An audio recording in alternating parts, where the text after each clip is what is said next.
Fund Supermart, your online gateway to unit trusts.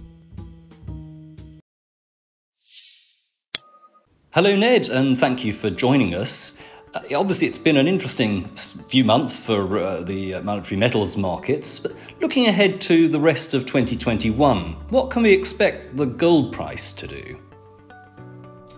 Well, gold has been in dollars quite subdued so far this year. That's partly due to real interest rates being a little bit stronger, but I think also there's been momentum in equities and other areas which has taken some of the focus away. But I think a combination of dovish forward guidance and dovish policy should lead to higher prices for gold in the rest of the year. I think we need a catalyst. It feels a little bit like that at the moment. But having said that, when we look at sentiment and technical indicators, they suggest a turn is afoot. And this would be a good moment to think about allocating. So if that catalyst comes through, obviously you're quite bullish about the gold price. Would you say it's a similar picture for silver? Well, I think it's more interesting in silver than gold. That's obviously shown up in the gold-silver ratio, in silver outperforming gold so far this year. The silver market feels very tight. In fact, it demonstrably is tight. There's a shortage of physical in the London market, and there's a lot of attention on the populist characteristics of silver at the moment.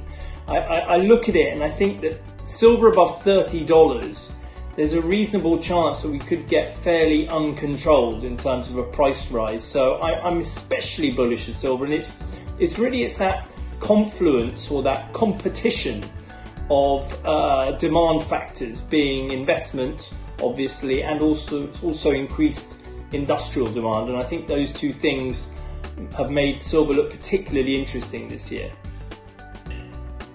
So turning to the broader macro-political picture, obviously the biggest piece of news last year in that regard was the election of Joe Biden as the Democratic president. What does that mean for the gold and silver prices, do you think? And should we expect a change in direction for the US dollar, the more stimulatory backdrop?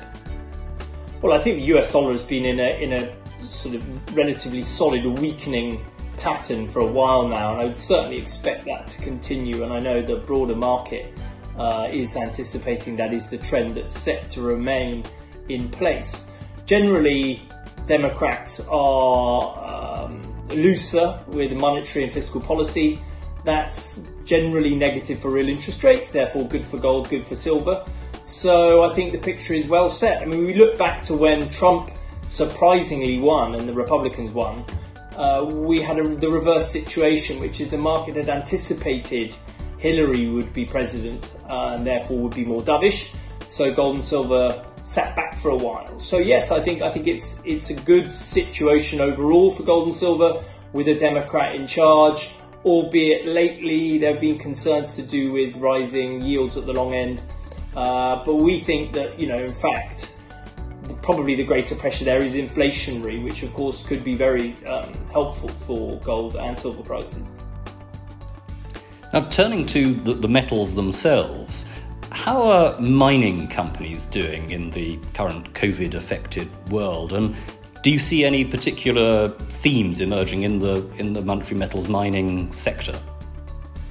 Not so much emerging at the moment. I think it's just been very solid for about 12 months. We've seen improved operating conditions and improved operating outcomes. Companies are consistently beating guidance, and we're seeing at the larger end dividends being paid and increased dividends being paid. So no, I think that overall these trends in mining are well set.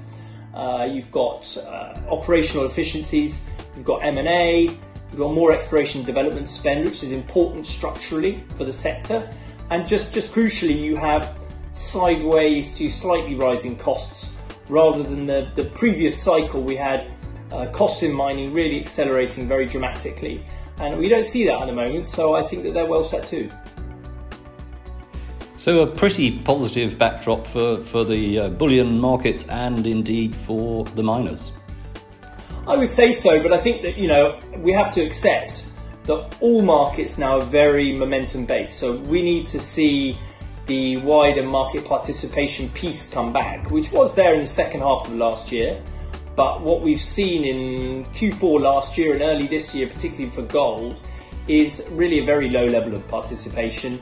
So we need a bit of a narrative tilt, and then wider market participation, I believe, will come back, should drive gold through 2000, and then when it gets through there, I think we could see a really substantial move higher based on momentum.